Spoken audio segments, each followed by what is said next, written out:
So this is the OnePlus 13, and even though this thing got announced like a year ago and was available to pick up outside of China like 8 months ago, every single time that I've released a video reviewing any other phone this year, I always get comments asking me, when are you going to review the OnePlus 13?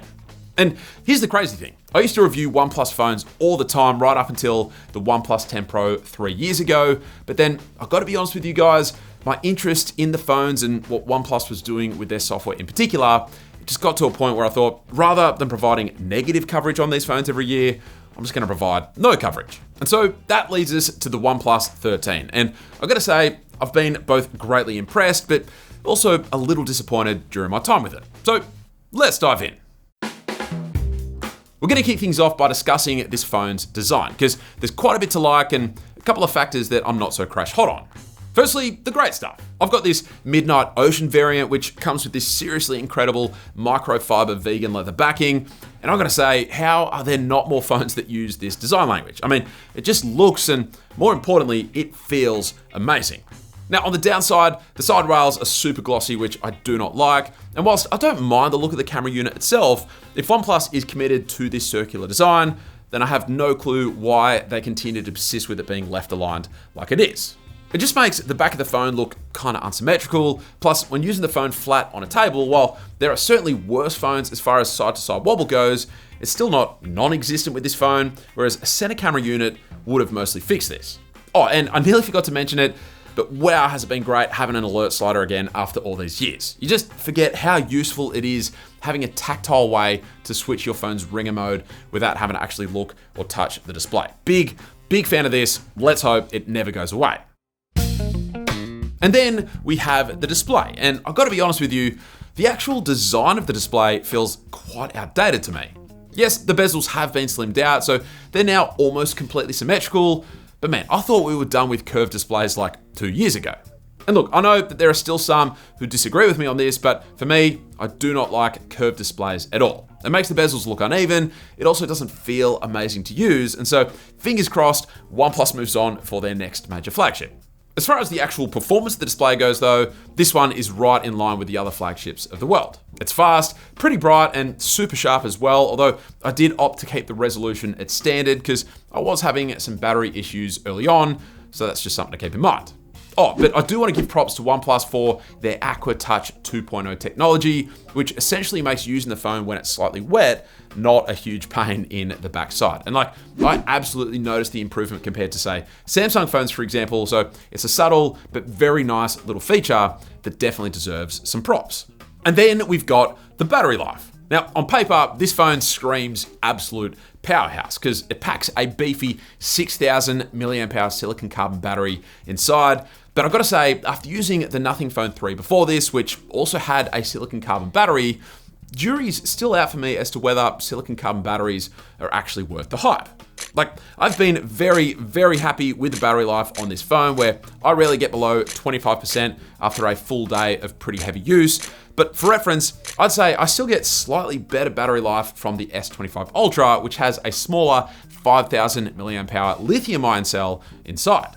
So fingers crossed, this is just a software optimization thing, because if this could actually make use of that extra capacity, it'd be in the realm of being one of the best battery experiences that you can get on a phone. Because don't forget, you also get those crazy fast wired and wireless charging speeds to go with. But right now, I'd say whilst it's up there, it's still not quite the battery champ that it could be. Real quick, the haptics on this phone are fantastic, right up there with the best, and the fingerprint sensor is also really fast as well. Although, just note, if you select any of the custom fingerprint sensor animations, the speed of the sensor will then somehow slow down significantly, because it's like the software prioritizes playing the animation before unlocking the phone, where it should just do both at the same time. Hopefully, OnePlus can fix that in a future software update. All right, real quick, if you're looking to actually buy this phone or anything else techie right now, then AliExpress, who is actually sponsoring this section of the video, they're currently running an incredible back-to-school blowout sale right now with some seriously crazy deals. You can actually save up to 80% on a heap of products using the discount codes on screen right now. And there's even this really cool cashback scheme where you can get an extra 10% cashback on anything you buy simply by joining my team using the link below or by scanning the QR code on screen right now, and then by completing very, very simple tasks, which will earn you points. I'm talking dead easy daily tasks like just signing in or browsing the website, or of course making purchases, but all this stuff will earn you points, and the more points that you earn, the more cash you get back. Again, make sure you check out the links below or scan the QR code on screen right now to learn more, because it is a super simple way to save money. And again, a big thanks to AliExpress for not only sponsoring this section of the video, but also for sending me the OnePlus 13 to review. Okay, so far, I'd say everything about this phone is right up there with the best. You've got a really solid design, a great display, good battery life, and flagship tier haptics and biometrics, but then we come to the software. Now, I was actually watching back my review of the OnePlus 10 Pro while writing this script, and whilst they have made some improvements since then, there's also a bunch of issues still present, and they've even taken some steps back. So for example, whilst they have since added the ability for us to manually edit individual icons, which is a fantastic feature in theory, in reality, the implementation is currently a bit broken where one, there's no search bar, so it takes donkey's years to find specific icons, and two, you also can't see every icon pack's available icons either. They just start repeating for some reason, which is definitely a glitch. The launcher also still doesn't recognize icons exported from Icon Pack Studio for some reason, but I will say there is an open source app called Lambicons that it does recognize, which is what I've been using to keep my app icons looking consistent in the app drawer, so I'll link that below in case you want to check it out yourself.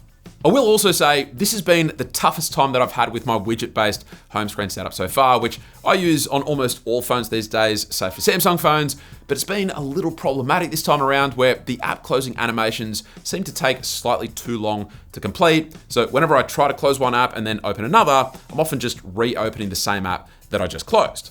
As well as that, there have even been several times where the widget just won't respond at all, and yes, this is with battery optimization switched off for KWGT. So not ideal, but also not a deal breaker, but they've also completely removed the ability for us to hide apps from the app drawer, so that's really annoying. But then on the flip side, you can now hide app labels on the home screen, which then doesn't result in them also being hidden from the app drawer.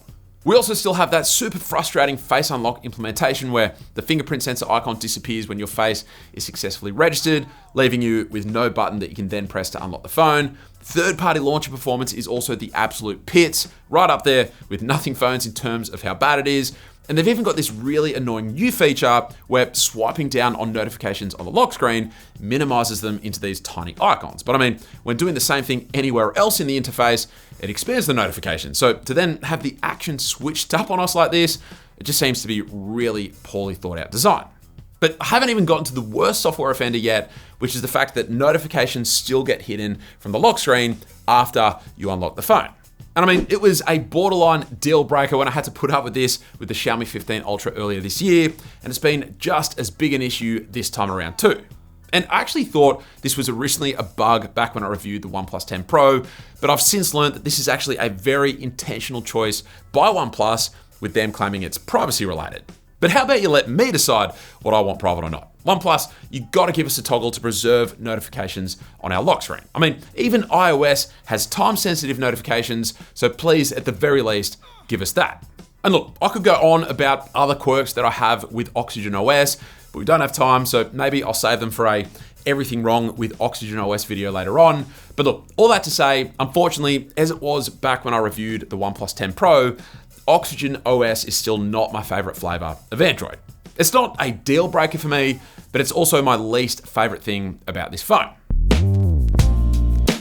And so finally, we gotta discuss the cameras. And honestly, I actually have a very similar assessment about the cameras on this phone compared to the OnePlus 10 Pro, which is this. Whilst they're good, sometimes even great, they're still a step below the competition. Like, the phone is certainly capable of capturing a fantastic shot, and when it gets a photo right, I mean, gee, it can look incredible. And I will say, it actually seems to perform at its best when taking shots of people, which suits me well. But the issue is, for every amazing shot that you capture, you can also end up with a bunch of lackluster ones as well. In fact, there have been several times where I've thought, wow, this is a really nice photo when I was actually capturing it, but then when I've gone back and actually looked at the photo, I can't help but feel a little underwhelmed. I would actually say that it trades bars with the Nothing Phone 3, believe it or not, where this phone definitely outperforms it when taking portrait style shots, but that phone outperforms this in most cases when taking landscape style shots. Just thought I'd put that out there in case anyone was looking for a direct comparison. But here's my takeaway on the OnePlus 13. Honestly, despite some drawbacks with its software, it actually has a heck of a lot going for it. You've got a solid design, a pretty great display, excellent haptics and fingerprint sensor, great battery life, a very capable camera system, and even though Oxygen OS isn't my favorite version of Android, like I said, it's not a deal breaker. But let me know your thoughts down in the comments, and if you enjoyed the video, then a sub would be greatly appreciated. Aside from that, thank you all very much for watching, and I will catch you later.